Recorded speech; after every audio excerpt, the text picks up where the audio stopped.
So welcome everybody to the fastest path to hosting your own show. This is the do's, the don'ts, and the what nobody ever tells you could possibly happen. I did a video of how having your internet go down in the middle of hosting an online summit was a good thing. Because my internet went down while I was hosting an online summit in practice with a tech person, because my practice partner no-showed on me, so I had called into tech. I was using Zoom webinar. The tech person was on with me as a panelist. My internet cut out, and we learned something the tech person didn't know. The host internet goes out, the panelist stays on. And so that became part of my green room discussion with each of my panelists. And we're going to talk about what a green room is, what it isn't, how to set it up, and the difference between some of the techs. And Webinar Jam does webinars really well, and Zoom decided to play. And so Zoom Webinar does webinars really well. And so we can do some of the contrast between the two, and about what technology works, what you want to avoid. And then I'll talk to you about exactly what a 4x4 grid summit looks like and how I got into it. So as Deb said, I've been busy. The meme that just went out, that I put out, because I was speaking and I said something about busy, and someone in the audience repeated something I had heard, that busy is the new stupid. And so I'm like, okay, I'm pushing back. So I put it out there and I said, all right, so I'm busy. Somebody told me busy is the new stupid. So now I'm both busy and stupid. Any thoughts? And I got more engagement on that stupid meme than I had gotten on any of my business posts in the last 2 months. Yeah, everybody chimed in, and I got so many private messages on Jackie, don't buy into the negativity. And I'm like, really? It was a joke. But people take it very seriously because we're so sensitive to people thinking that maybe you're hurting yourself, you're buying into something that could hurt you. The first thing you need to know about hosting your own summit is don't buy into anybody else's opinion about anything, because people will tell you you're crazy. And I was. And busy does not even describe it. So I did what I normally do. I waited until I was about as full and stressed and I could possibly be, and I hired a VA company at the last minute to help me do a summit, which they had never done. So it worked out really, really well, because you don't know what you don't know. And if I had known in advance what was going to happen, I might not have done the summit. And now I'm doing another one in September. So where do you begin with a summit? Same way you begin with anything in your business. Who's your target market? And then who's got the content that you want? Because you don't get to know it all. You get to be the host. You get to be the interviewer, or you get to be the introducer, and you can mix it up any way you want. But you're not worried about the content that you're going to deliver. At least I wasn't, until the very last minute. And the night before I did my own presentation, I did my PowerPoint. Yeah. So it depends on your personality style as how your summit's going to go. What is it that's important about hosting a summit? Why would you want to do it? Why would you want to host one? Any ideas? Because I will tell you, it's a lot of work and it's worth it. If you've got a compelling why for doing it. Why would you want to host a summit? Credibility, just like writing your book. It's credibility. Yep. You get a lot of street cred. What else? You get an email list. You get an email list. A summit done well means that there will be 15 other people. If you're holding a 16 expert summit like I did, 15 other people will be promoting this. As a matter of fact, that's one of the criteria for being a panelist on my summit, is you agree to 3 things. You agree to send out 3 emails about the summit. You agree to have a VIP gift for the people who buy the VIP. You agree to have an attendance gift. And you agree to have your offer or call to action pre-approved by the host. It's good to own this ballpark and to be the one who sets the rules. And with those 3 agreements in place, what could go wrong? The first challenge was that not everyone sent their stuff in. Call to action links, attendance gift links, VIP gifts. And the difference between the two? Somebody stays to the end of your presentation, they get an attendance gift, meaning they opt in, they get added to your email list. But they ponied up and bought the VIP access, that VIP gift, no opt-in. It's a gift. So that doesn't build your list. But what it does do is build your bank account. Because when I did the upgrades, every presenter had their own affiliate link when they did their promotions, so people got tagged to them, and they got a 50-50 split on the upgrade. So the panelist builds their list, builds their bank account. For me, it was a list building and credibility boosting. Those are the 2 reasons to do it. The fact that I also made a few $1,000s that weekend, not a bad return on my investment. That's all from the VIP upgrades. Okay. So it's not complicated, but there are a lot of moving pieces. Experts are cats. Herding cats is what a summit was. Herding cats. So what did I hire the VAs to do? Young girl, her whole job was to call every presenter the day before, the 2 days before, the day of. I had people who did not get back to me until the day before they were supposed to be on. And the only reason that worked for me is because it was a couple of people I knew really, really well. So the first time you do a summit, I recommend you work with people that you know, like, and trust already. The majority of my presenters I knew, like, and trusted, and they came from the various masterminds that I'm a part of, the vendors at 3-day events that I had attended, and I had a big name sponsor, put quotes around the sponsor. ClickFunnels was the sponsor, meaning that I could use them to tell other people that I have ClickFunnels as one of the panelists, and that's additional street credibility. Doesn't mean they paid me any money, but the information that I got from working with them was invaluable. They had a system for doing a summit this was my first summit. Yeah, so I learned more from them and from watching their presentation. And one of the don'ts, don't expect a big name presenter to be on time with their presentation. They will run over. Put them at the end of the day. Do not do what I did and put them in the middle, because they were still talking and my next speaker was knocking on the door of the green room. The only problem was I was in live presentation mode, so there was no green room. The green room, by the way, for those who don't know, is a speaker term. It is this space right off stage where a speaker gets ready. Tales from the Green Room is a book I expect to be published not by me, but by TEDx organizers. Because meltdowns in the green room right before somebody gets up to do their TED or their TEDx talk are legendary. My green room experience was speaking at a 3-day event. We're at the event, I think, actually. And my green room experience was in the green room. I had a coach in my ear giving me new lines right before I walked out on the stage. Not something I recommend. No, it's the way life is sometimes. And the summit was that way too. For the most part, it went off without a hitch from the outside. Okay. So, like I said, meltdown of my internet was a good thing because I learned something I could tell my presenters. There were a lot of things I needed to tell my presenters in the green room, like how to handle the chat box. Not everybody listens well. There are 2 settings on your chat box. There's a P only and a PA only. And I don't know why they put only there. But one is just for panelists. And that's the only one you want your speakers using. And by the way, this is the setting you want your attendees to have. Panelists only.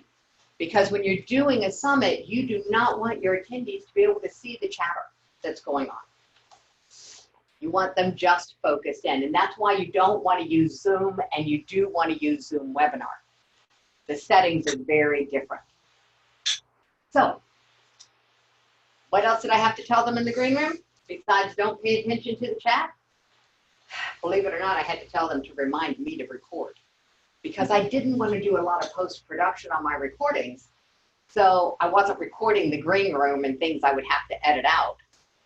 And remembering to hit the record button when all of that adrenaline was running through my system, I needed coaching on that. What happened is I learned a couple of really good lessons. One is that there's a setting about hiding non-video participants.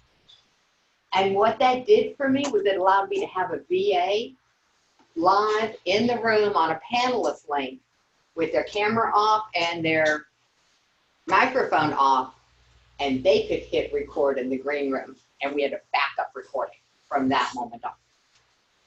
But that didn't happen the first day. The first day, how I learned that setting is what prompted me to do this talk. My second presenter was doing a full webinar style presentation. So I'm, sort of off screen, but I had my little picture was there and stuff, and somebody popped in. And I'm like, could that be my next presenter? They're early, and I'm hiding, trying to hide them. That's how I discovered that setting of hide non-video, because I was muting them and turning off their camera, and found out that I could make them invisible. And it happened 2 or 3 times during his presentation. So I'm on with my VA in the background going, I don't know what's going on, but something's wonky, Second presenter. In between the two, I had somebody pop into the green room. And they're like, well, I used the link in the email. And I'm like, now I'm really on my VA. Check all the links before the next presenter. I did. I'm on it. My next presenter? Well, first, let me tell you about Kat. Kat had just come off doing her own 3-day event.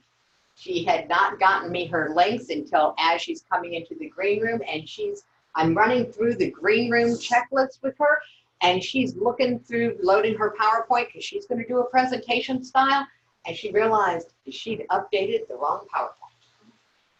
So while she is head down and in 5 minutes taking care of that techie kind of thing in the background, I'm calm, serene, ready. We're going live. Welcome to the Women Entrepreneur Show. And I'm running through the checklist. Make sure your cell phones are off, make sure you're paying attention. And I had stopped recording that at that point because I didn't want people watching the recordings to have to hear the housekeeping over and over again. And I had just hit record. Kat had just started her presentation, just shared her screen, and people started popping in as panelists. And I am busier than a one-armed paper hanger. I am muting and turning off cameras and muting and turning off. You can't turn off the camera first because they go invisible, and then you can't find them to mute them. Another lesson from the green room. Mute first, then turn off the video. Needless to say, what had happened was that there was a bad link. They had sent out the panelist link instead of the attendee link in a couple of the emails. This is the problem with saving emails as templates. They had accidentally copied the wrong template for that. So we corrected it before the next presenter, and it stayed corrected after that, and no blood was shed. But there was a bottle of red wine at the end of the day. Just one? Just one. Just one. What I also learned out of that was render your recordings that night. Don't wait. Go ahead and render them. Go ahead and save them and plan ahead. Planning ahead. Planning ahead would be creating the one thing that will save you. It's called a naming convention, especially if you're working with new VAs on a new summit with a new project that you've never done before that has a lot of moving parts. Naming conventions will save you, and be prepared for them to change. So that's one of the pieces I had to get really in flexible on, because the naming convention that allows me to store the videos where I can find them is very different than the naming convention that I used when I put the videos up in Thinkific for the people who bought the recordings to be able to see. My naming convention had TWES for the Woman Entrepreneur Show and had the session and the series and stuff. Nobody else needed that. They needed to know how to build an authentic brand. They only cared about what the content was. Sometimes they cared about what the speaker was. So the naming convention on my side had the show, the dating, the presenter's name, and then their content. But the naming convention on the public side had the content and then the presenter. Yeah, so it's just about getting this kind of figured out in advance, saves a lot of time. 4 days, 16 experts. It's not a good idea to do it as a pitch fest, and a lot of people do right now. A pitch fest is where every single presenter can make a paid offer. Not what happens on mine. So one a day. One paid offer a day, one person doing list build by taking applications, like my Facebook ad people. Oh, by the way, Facebook ad people are weird. If you're going to have a Facebook ad expert on your summit, should you decide to do a summit, just know they're weird. They don't email. They don't know how. They don't build lists that way. They do social engagement and they do posts. And what that means is that you really have to make sure they're using their affiliate link so that you can see that they've actually posted. I didn't know how to check the back end. I didn't understand how affiliate links work. I had been an Infusionsoft user. I was doing this all in ClickFunnels. By the way, learning a brand new piece of technology the week before you do your summit is not the best for your nerves, or for my nerves anyway. It all came off, like I said, flawlessly from the outside. But I was a duck, nice and serene on the top. So, what else do you want to know? We've covered how do you find your first presenters. We've covered the good and the bad about having bid names. The purpose is to build your list and build your credibility. It was the most fun I could have. I felt some lifetime friendships with people. And I met some of my panelists in line at events, and some of them I've known for years. And there's no wrong way to do it. Yeah. Can you talk a little more about, your model was 4 days, 16 experts. I've never hosted them, I've only done an expert. Yeah. And the model I participated in is usually, 21 experts takes 21 days, or 13 experts over 13 days. So what's happening with that? Is there a better, or is it a trend? Is it a shift? Okay. So I'm going to repeat it just so the microphone can pick it up. The trend had been 21 experts over 21 days, or 13 over 13 days. And I did 16 experts in 4 days. There are 3 reasons for this. One, all of mine were live. Most of the ones that are over 21 days are pre-recorded. What's so good about doing it live? It converts better. Your panelists will be happier. They will make more connections, more sales, more list build. Live always converts better than recorded. Always, always, always. Why? Because people feel like they're engaged. And the more you can have just some fun with it, so that if things do go wrong, you can just laugh your way through it. It's so much more authentic if it's live. Yeah, recording just doesn't convert as well, Michael. That's the main reason for that. The other reason for bringing it into 4 days is for my sanity. Okay, I commit 4 days, a day on each end. So it's a 6-day event. It's a week out of my life. Has long-term benefits for that 1 week of intensity, as opposed to having to do something every day for 21 days, which by then I'm bored. But yeah, it's a model, and it's very, very effective. Why? Because people want their information condensed now. They like boot camps. They like 3-day intensives. This is a model that's been proven out. They will do back-to-back 3-day intensives rather than do a week-long course. So if somebody can't commit to the whole day, one of the days, Mhm. do you make replays available so that they can see it the next day or immediately after for a period of time? But I don't make replays available for free, so I'll say that no first, and then I'll say, of course they can buy the recordings. I see. Of course, as a matter of fact, this is one strategy that works really, really well. They register, so it's free. Right. Okay? As soon as they register, it takes them to a page that has a video, and the video is me explaining the page. The first list is, this is what you've already done. The second list is the recording. Uh-huh. You can get the recordings, all 16 experts for $77. The third list is the VIP upgrade. You get all of this, plus this whole list of several $1,000s worth of gifts for only $20 more, $97. With this pricing model, nobody buys just the recording. Okay, everybody goes for the VIP upgrade.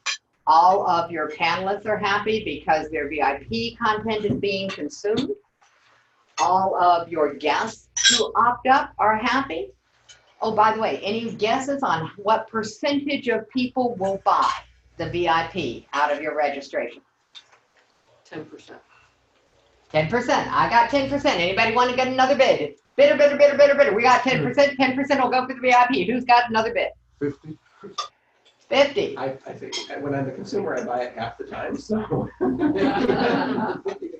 Oh, good. You're my ideal client. 3%. 3%. Now that's really good news for me because I was crying on the phone to my mentor because I was expecting 50%, 10%. Yeah. I ended up at 3%. I ended up at the industry standard. Once he told me that was the expectation, I was good. Now, ClickFunnels has done so many of these that they told me something I didn't know. If you want to have 100 people watching one of your panelists, how many people do you need to have registered for the event? 300. 500. 500. Well, let's do the math. I had 800, we'll round it up. I had 800 people registered. Not bad for my first show. So 800 people registered. 40 was my highest attendance at any one presentation. So that's 5%. So if you want to have 100, you got to have 5,000, right? Did I do that right? 2,000? Thank you. Okay. So if you want to have 2,000 people registered to get 100 in the room. This is why you want to make sure that all of your panelists are promoting.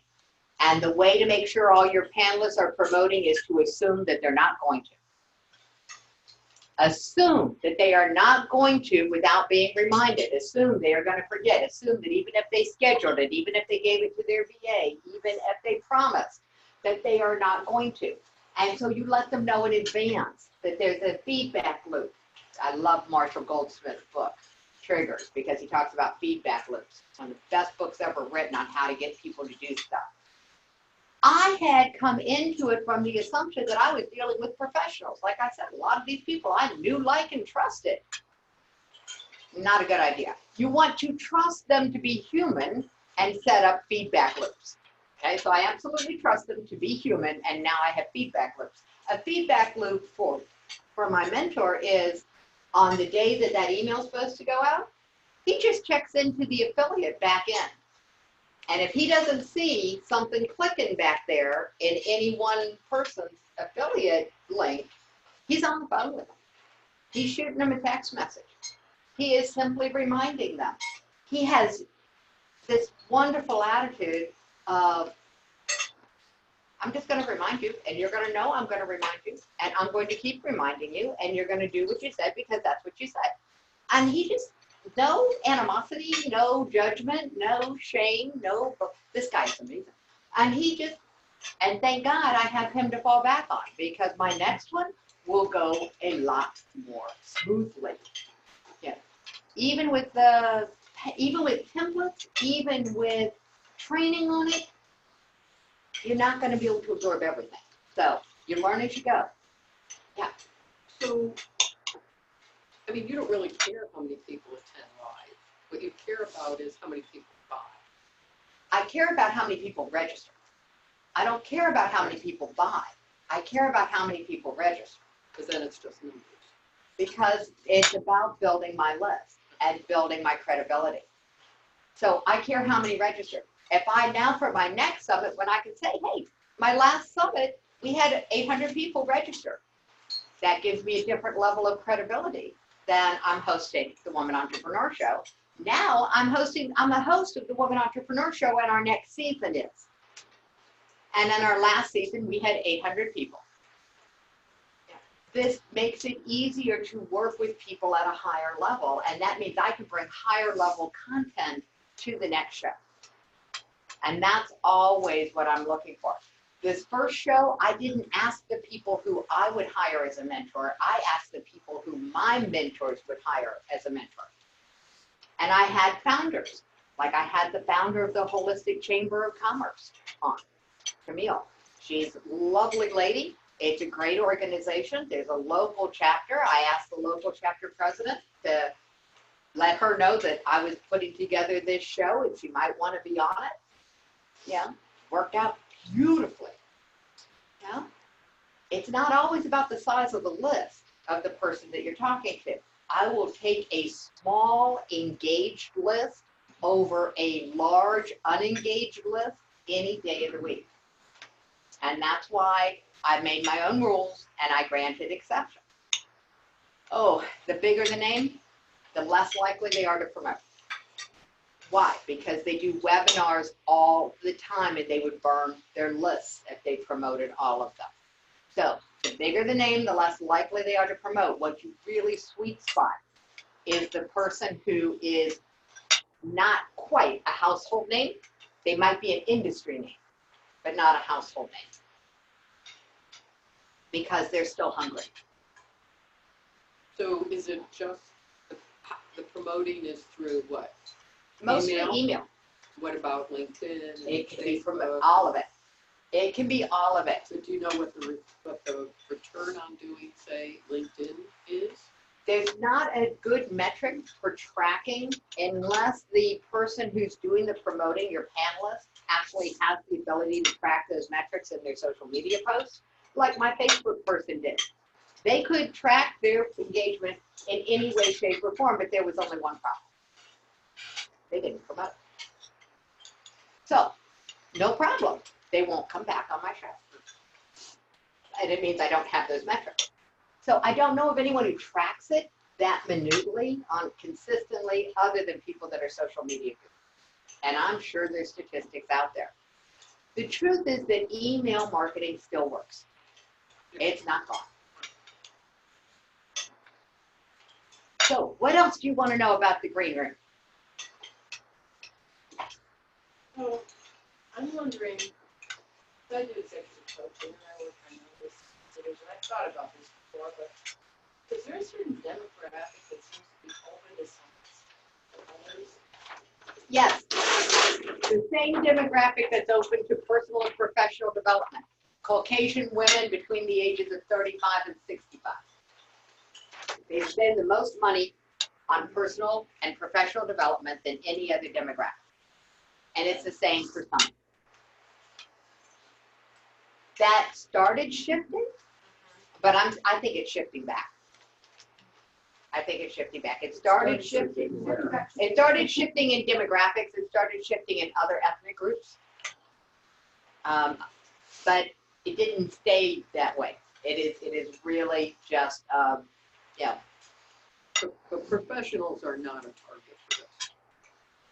The answer is, it depends. This is why I said you start with who's your target market. So the question was, professionals are not the target for this. And the answer is, it depends. If they are your target, and then you would want to do it to them.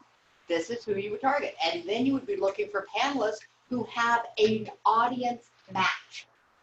And that's the key. Yeah. So in my industry, the startups would Mhm. like something like this because, or the just exploring, right? Mhm. So they're like, oh, I could get all, 16 experts who tell me soups and nuts, and for $99, I'm all in. I don't have to fly to New York to the fancy food show and pay, fee and all the.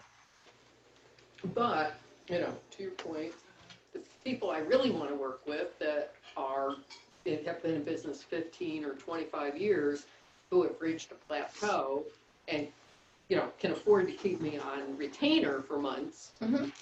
they're not going to one of these things. You don't think.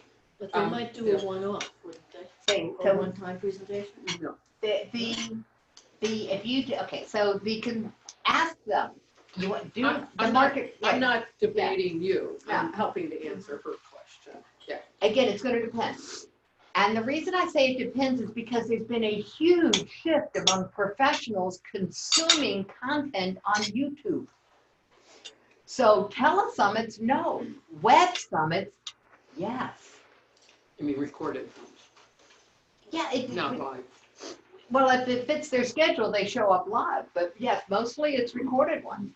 And that's why you offer the recordings. I'm sorry, what's the difference between telesummits and web summits? Video. Telesummits are phone calls. It's voice only, audio, it's like a podcast. Okay. So, I mean, people are mixing up the language, but a telesummit is a telephone. That's why it's called a telesummit. And a web summit is web-based and now means video. Didn't always, but now it does. And so the language is not as precise as I would like it because people use them interchangeably, but for me, they're very different. So web summit is video. You definitely want video. I think this is why I'm more likely to pay the $99. Mhm. Because I don't care when you're doing it live. Mhm. I want it at my convenience. And I want to watch the ones I'm interested in. I don't want 16 Mhm. experts. There's one person I want to hear. Mhm. It's worth $99 to have that library. It's easy to throw $99 and just have what I want. Mhm. Right? So I think for some of that same demographic that we think aren't interested in that whole thing, well, that's perfect because they don't have to do the whole thing. They can just buy it and do what they want to watch when they want to watch it. And it's really about having good content, knowing your target market enough to have good content that appeals to them.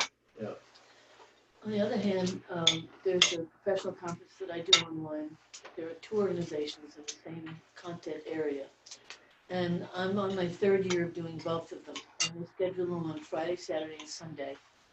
They give the schedule in advance, they're live presentations. And the reason I set aside those days is because in those cases, being able to ask questions live of those particular presenters in this material is crucial. So I make it my business. I schedule those 3 days around this, but this is not self-development. This is content learning and self-development. So, and if I miss something, like I have theater tickets a week on Friday night, and there's somebody I really want to hear because I like her, I'll watch the replay of that. Mhm. I don't have to ask questions because I've heard her talk.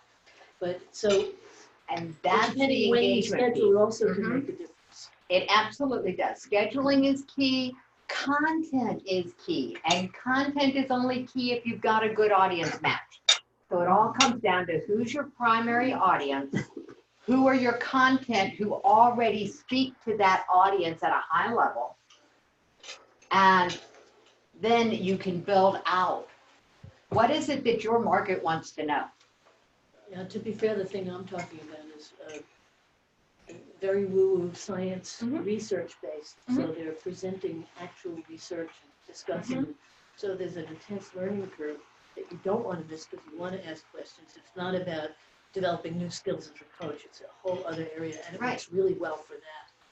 So it's content and market. Yeah. The same thing for me is when I'm new to the advocacy, volunteer advocacy that I do. And so I do sit in on the League of Women Voters national Mhm. webinars that are live where you can chat and they break us up into rooms so we can practice skill set.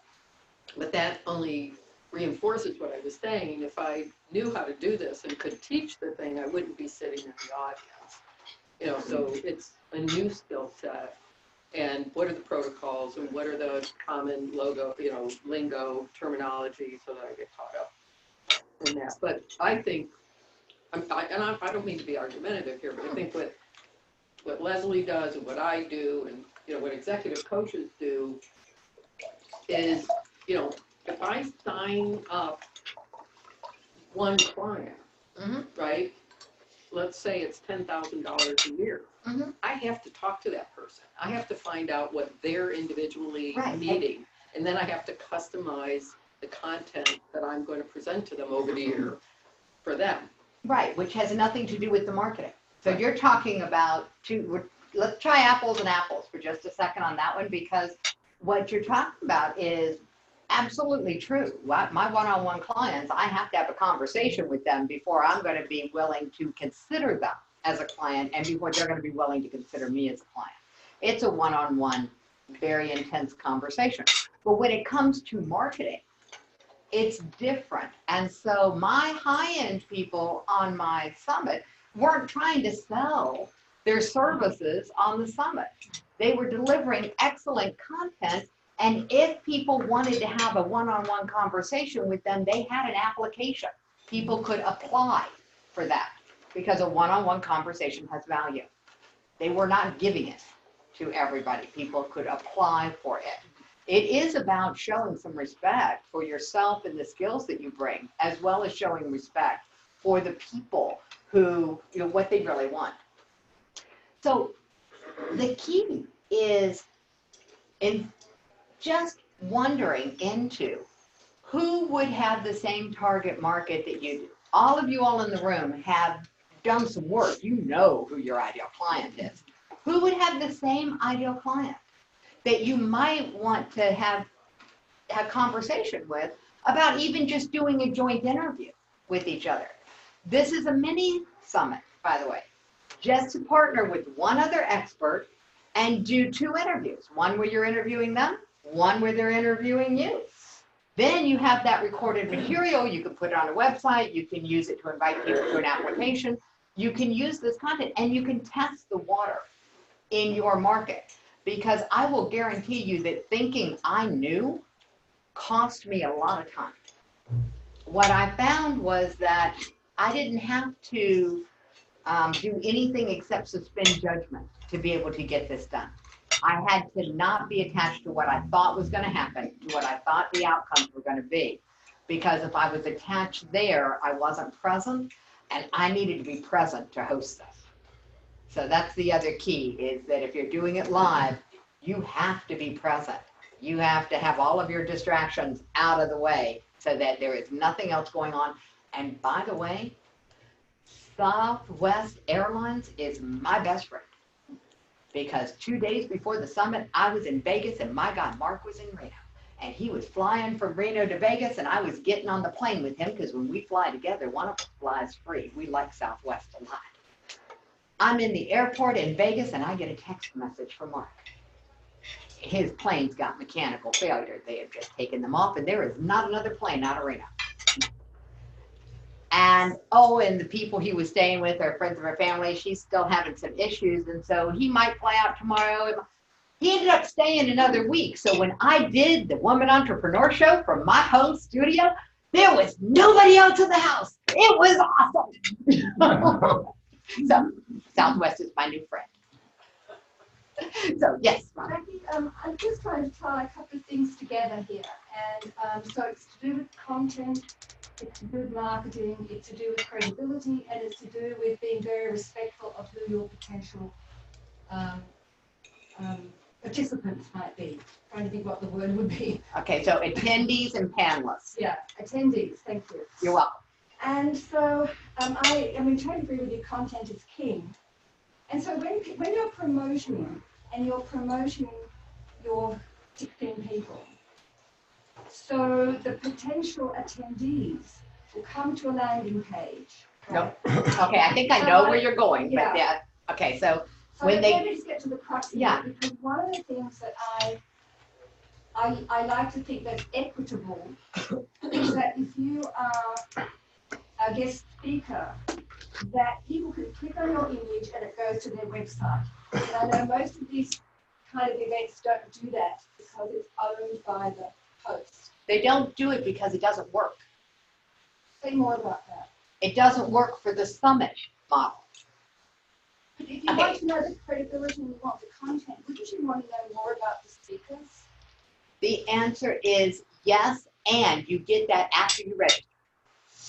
Okay. And registering is free. And registering is free. And what do you get after you register? You don't get Information about the panelists. You do not get it before you register. You get the content categories, the topics, you get the meat, the gist, but you don't get you don't get necessarily. access to their website. Nope.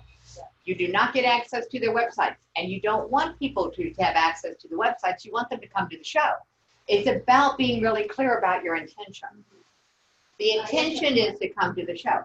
So when I put up the registration page, and there's a video that says, it's 16 experts, it's over 4 days, you might not be able to attend all day, so what we've done for less than a cost of a cup of coffee per session, you can get the recordings, unlimited lifetime access. It's only $77. And if there's something on this list of goodies that you want, every one of these gifts is worth more than the price of the upgrade. The upgrade to VIP is only $20 more. For $97, you get over $3,000 worth of gifts plus unlimited access. That's done with the video. And all the gifts are there.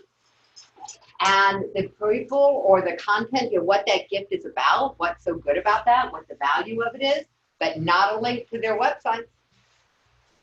It is all about keeping the focus on the show and not allowing the distraction. I did not release my agenda. Oh, and by the way, do not release your agenda in advance of the day of the show because you don't know who's not going to show on your panelists.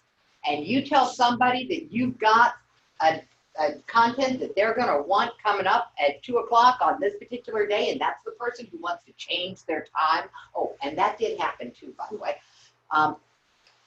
Note to self, always have one panelist who's flexible so that if somebody else needs to change, you've got somebody you know will say yes to the swap. I had two. I had to use one of them. Because I had somebody who booked their time, I bumped somebody else to put them in the time slot they want, and then they got back to me about 2 weeks before the summit and said, what was I thinking? I'm going to be on an airplane. So we swapped. But you have to have somebody that you know is going to be receptive to that. And I'm very blessed. I've got some of the very best friends in the world who were panelists and were very flexible with me. So did that help you with that? It's a very different thing. If you're going to Mind Valley or Kajabi or any of these places, Udemy, that house courses, well, yeah, you're going to be shopping the courses. It's like looking through a college catalog. But a summit is not about anything other than attracting people to register, attracting them, inviting them, offering them the recordings in case they miss some of the content that they want, and introducing them to their presenters right before, once you know that, because it's all live. It's different if it's recorded. There's a lot less stress if it's recorded. The names of the panelists. The day of, the day that particular panelist presents. Okay. And actually, I did it the night before. That was a little dicey. But yeah, the night before, I would say tomorrow's agenda So is this. people are buying the topic, but not the people. People are buying the content and not the people. It's now I'm going to have some people on that might be more named, and because I've done one, so now I can do it at another level. But I still will be really cautious about announcing that so-and-so is going to be on the summit at a specific day and time. I'll start releasing more of who's going to be on the summit, but I still won't commit to a day and time in advance. They get that after the fact. And the value of people coming and getting the content and staying to the end so that they get the attendance gift. Sometimes people will come on, I was really surprised, sometimes people will come on a presentation because the attendance gift for staying on that presentation is so good. They want the meat that was given. I mean, you never know what content's going to appeal to someone. I had to let go of everything I thought I knew about summits because the way that I attend summits and the way these people on this list, these 800 attend summits, totally different. So what was your best affiliate who brought, how many people out of the 800 did your best affiliate bring? My best affiliate brought in 100, I think, out of 16. I think I had one person who brought in 100, 100 and a quarter. And do you know how big their list was that they started? Oh, really small. Really small. She's like, I can't promote. And I'm like, oh, yes, you can. You'll do just fine. She put it up on LinkedIn. Right. Okay, that's where she had most of her engagement. But she did the emails, and we don't know whether it was LinkedIn or whether it was the email. So you just do it all. So another question Yeah. along that. Were the affiliates, I'm sorry, the 800, could you tell where they were from? I mean, were they by zip code or something? The attendees were not typed by zip code because I did not require that information. Now, I did collect that information for the people who VIP and upgraded, but I haven't mined that data yet because I'm a time zone geographically fluid business now. So it wasn't something I've looked into.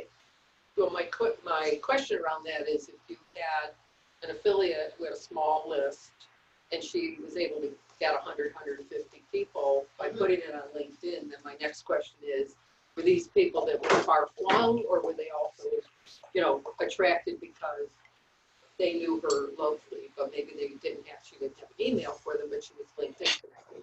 I don't know. How much of it is the magic dust of knowing somebody, knowing their name and wanting to hear them speak, and how much of it is just good marketing, putting it out? The first response to that is it's always the personal connection. It's always, I send you an email, hey Deb, have you heard about the Woman Entrepreneur Show? I'm going to be a panelist on it, and I just found out that this other person's going to be on it, and I think they're going to be interested. Here's the link to register for free. When you're talking to people who already know, like, and trust you, that's a really easy post. It's an easy private message. You just put this language on a Word document, copy and paste it, and send it out. So it's a personalized message that goes out to the masses, and it works all the time. And it's about topic and content. She happens to be a branding expert, very personable. And so she has a very engaged list. These are people who are her friends that come on, as well as the other people. You never know. When I look back at who promoted, who didn't promote, how many people, what I discovered was that the bottom line is the more people who are talking about your summit, the better. And that the panelists are like herding cats. So the feedback loop, making sure they do what they said, knowing that I had 50% of my panelists who did not do the promoting. That was part of the agreement. And I still had almost 800 people on. So I did not have any real big list people. And your panelists come in different groups. You have panelists that are really content. You have panelists that bring their lists or their engagement. You have panelists that are money. Because the other way that you make money with the summit is that if somebody's making a paid offer or they're doing the application for service, you have an affiliate arrangement with them. So there's a percentage of that you receive. So, there are several different pathways. It is, when people say they want multiple streams of income, I'm like, do a summit. Then you get multiple streams of income for one activity. And you have a fresh list that doesn't know all of your content that you can now market to. I wanted to add one small extra factor which you referred to at the very beginning when you said your connection went out and the panels are still on. Yes. I'll talk about this in the announcement, but I did a very high-end Zoom podcast last week, which will be aired in August, both on YouTube and on audio. And This guy is very professional, does tons of them, he's very well known, and he insisted that I be on a wired connection, not Wi-Fi. Yep. And and he told me the speed that he needed, 50 mbs or whatever. And right before we started, he had me go to fast, and he tested the speed twice to make sure that I was on a wired connection with the proper speed, so it wouldn't drop out. And frankly, that impressed me, and I thought, what a great idea. And he said, absolutely no cell phones, wired connection, and no cell phone headset. You have to have a good regular headset that you know, with a mic, a boom mic, a real headset, or a microphone and headphones. But you cannot use like a headset you use for telephone. Now I'm using, okay, so this is the tech part. We're going to run through a really quick tech. How do you set up a home studio that works? One, a wired connection. I now have 100 feet of coax cable running through my house, Ethernet cable. That's what I did for this. Yeah, and it's got to be Cat 6. It cannot be Cat 5. I mean, everything has changed. And I'm going to tell you my tech story. Right before I agreed to do the summit, I was doing webinars on Webinar Jam. And it stopped allowing people to see my screen. It stopped showing my slides. I didn't know it. I was making recordings. People were trying to watch the replays. It was a hot mess. I called Webinar Jam. They tested my computer. They said, well, your computer is not good. You need a new computer. So I bought a new computer. I brought home my new computer. I set up my new computer. My new computer would not talk to my old router. So I went out and I bought a new router because the router I had was too slow for my new faster computer. So I put in the new router. The new router, one, could only be programmed from a smartphone. There is no manual. There are no buttons. And then the new router would not talk to my modem. Now, Mark intervened at this moment because something was going through a window. And he said, maybe we've got a problem with the modem, with not the modem, but with the cable. So we called cable, and sure enough, there was static on the line. They got me up and running with the old modem, old router, and they came out. And this cable man is my next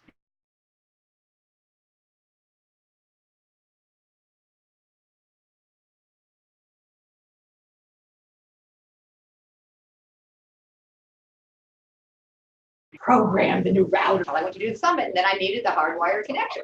Yeah. Oh yeah, it was a hot mess at my house for a while. I was back and forth to the stores. But you need the wired connection. The other thing you need is a good microphone. If you've got a headset with a really good microphone, go for it. I'm using a Yeti Blue. It will pick me up from that end of the room if I set it that way. It's a great microphone. It's not expensive. I've got a camera. This is my camera that I use for all of my shooting. It's a little teeny tiny thing. Okay, it is a C920. It's a Logitech camera. You can get it for under $100. And it has a built-in microphone if you need an extra mic. Sorry about making people dizzy on the recording. That's the main tech that you need, hardwired connection. And we got 5 more minutes for questions and answers. So the tech is simple. What do you want for a backdrop? This is important if you're going to be doing video. Okay, if you're going to be doing video, do not use the virtual backdrops. Okay, you can get on Zoom and you can say green screen and you can put this green thing behind you and it'll put up pictures of the Golden Gate Bridge. Not good. They never work well. So here's what I did. And I had a consistent background for everything because I took 3 identical pop-up banners, put 2, one a little bit stepped back. That hides my office from the world. And it gives me great lighting because the lighting is the second thing you're going to want to know. Indirect lighting rocks. Overhead lighting, not a good idea. Okay, so putting lighting on the back side of your laptop or whatever you're using so that the lighting is just diffuse. Whether you get a box, I didn't get a box. I got a pole lamp and a flexible arm and directed it to my white blinds, and so I had the splash of the lighting come back, soft lighting. That doesn't reflect on glasses. Not so easy. So, other questions? Is that yes? So on the mic, does this go right into you? Yeah, it plugs right into my computer. So is it just like a tiny little, The USB. oh, it's a USB? Yeah. The mic goes, the microphone has a USB plug. Does that be like condenser 9 or whatever It's a Yeti, Y-E-T-I, Yeti Blue. A Yeti Blue. You It don't is. have to It get is. it in blue, it's cheaper in black. Oh, it is. It was not the day that I bought mine. The blue is fun, it's the gold standard of mics for internet. Yeah, it's a podcaster's mic. Yeah. It's becoming the podcaster's friend. Because, and those who were here early saw me setting it up. Right now, I have it set up where it is just mainly picking up me. It's not set up to pick up all the noise in the room or all the conversations. If I was doing this as a mastermind, I'd put the mic in the middle of the room and I can set it to do surround sound and it would pick up everybody really well. So it's just a very handy. It's able to be bi-directional, able to be stereo. It's got the 4 basic settings you need for a microphone. Yes, So you mentioned you have another big summit coming up. September. So are you doing this all by yourself, or are you using yourself a virtual team, or how many people are involved in helping you do? Yeah, it doesn't take a lot to do this. Actually, thank you for asking. Let me show you how this Especially works. now that you have, Oh, even for you the know, first one. the tanking stuff set up. Yeah, now that I have my green room list, now that I've got some standard operating procedures, this is going to be a lot easier. But what I did, I have a whiteboard that's got the 7 days of the week, and I use 4 columns out of it. And I just columned it out, and I started making my phone calls, and I started plugging people into my grid. The first episode of my show is at 11 a.m. Eastern. Why? Because that's 8 a.m. Pacific. It's a reasonable time everywhere. And I did what most people don't. I did 11, 1, 3, and 5. And they were an hour apiece. People had 75 minutes, and they could do Q&A. And everybody was like, well, why didn't you put them together and have it 3 days and have more people on one day? And I'm like, are you kidding? By the time I get done with 75 minutes with them and the other person's coming in 15 minutes ahead of their time slot, I want to go to the bathroom, you know? So I just did it in a way that made the most sense to my brain. And I know because I did a little bit of research into this, this is the highest attendance, second slot, first day. Consistently has the highest attendance. So who do you want there? Prime person. Your money partner, not your prime draw, your money partner. They're going to get the biggest attendance without being the prime draw, but they will give you the most money back if it's your money person. Person who's going to be selling, you know they're good at selling, you know they're good at closing, and you've got a 40 to 50% affiliate arrangement with them. The money is nice. 1 o'clock, the next day, second slot, second day, that's yours. Why? That's the most committed, most converting time slot. If you are going to do a summit and you have a product or service that can be sold in a webinar style format, sell right there.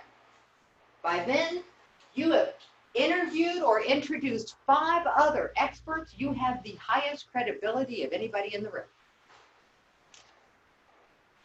Now, what I did for my last one is these were all 4 right across. These were the places that people could make paid offers. And I staggered my content and my application and everything around that. For my next one, I'm mixing it up a little more just to see if I get different results, just because I can. Yes. I use Zoom Webinar for this. Oh, yeah, here's what not to do. I saw my Zoom Webinar. Yep, we're cutting it off. All right, fast track. Zoom Webinar, $40 a month, allows 100 live attendees. Everybody else calls in. They can't see the video. That was cool until my numbers started going up. Then I'm on the phone with Zoom Webinar, and I'm upgrading because I thought I'm going to have 50%. So I spent money I didn't need to spend, about $340. There's a lovely thing about Zoom, though. They prorate it, and you can turn it off. And you can turn it off and turn it back on.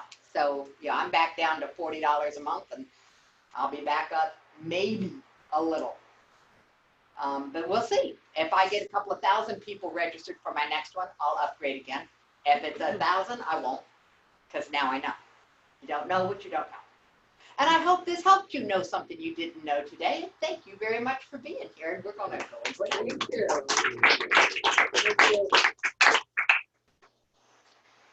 You got asbestos.